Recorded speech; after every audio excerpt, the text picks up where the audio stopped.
Hello everyone. So I am continuing on with my main subject of motherhood because that is what I have come to learn and wanted to keep learning. So burnout. It's definitely different in America versus when our parents and our grandparents were mothers. Yeah, they most likely had children at a higher rate versus now. But if one thinks about it, they had resources back then. Life was way more affordable versus now. And just in general, like, there's so many moms now that have their degrees or are pursuing degrees while raising their children. So we're still the backbone of the family, even if we're working outside of the home or inside, or even having a side gig just to make ends meet because it's expensive. So like, moms don't really get an opportunity to check out, have me time, have nobody needs me time, right?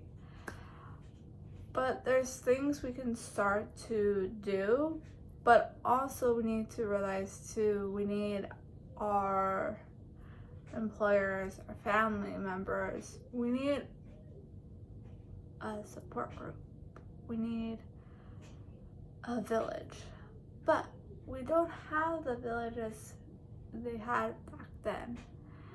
Nowadays we have to create our village because many of us, like me for example, I am not with my family, my friends.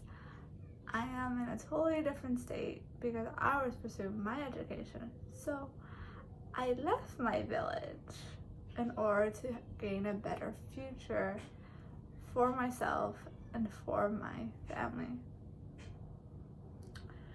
In order to show my daughter that, yeah, it is possible to get an education and do X, Y, Z. But it's hard because I am exhausted.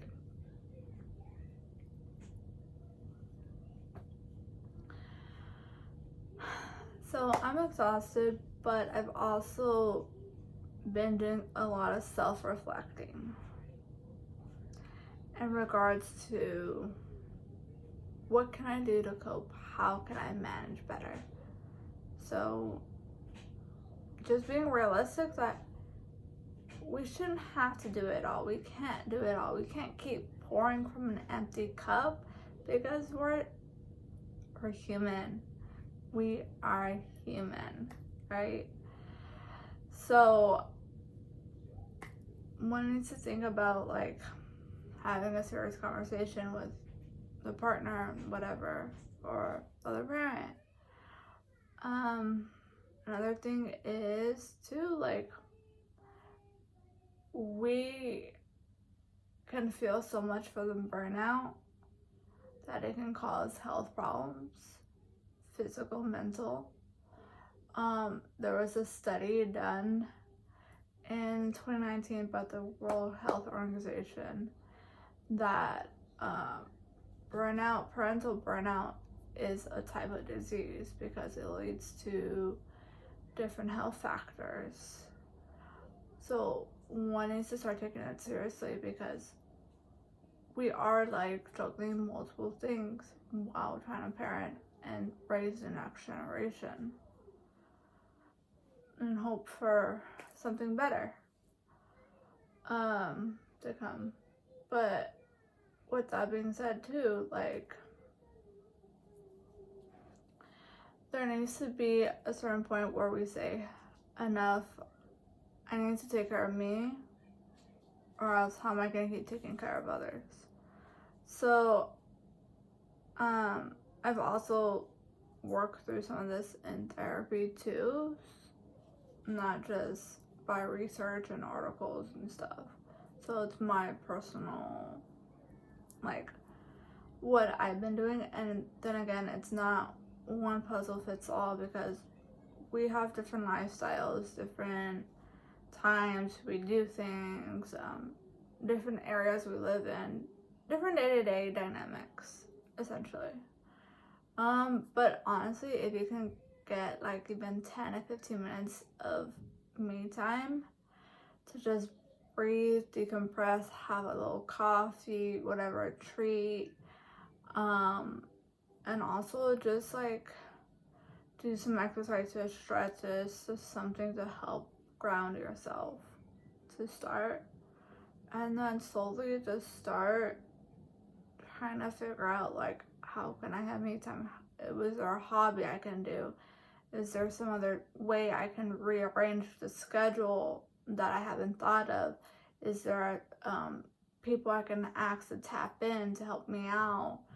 Is there maybe a different employment? Because also, like, employments are tricky because our husbands aren't the ones who have to be flexible all the time. It's the women mostly, because our husbands get paid more, and because that's the way society goes the vast majority of the time.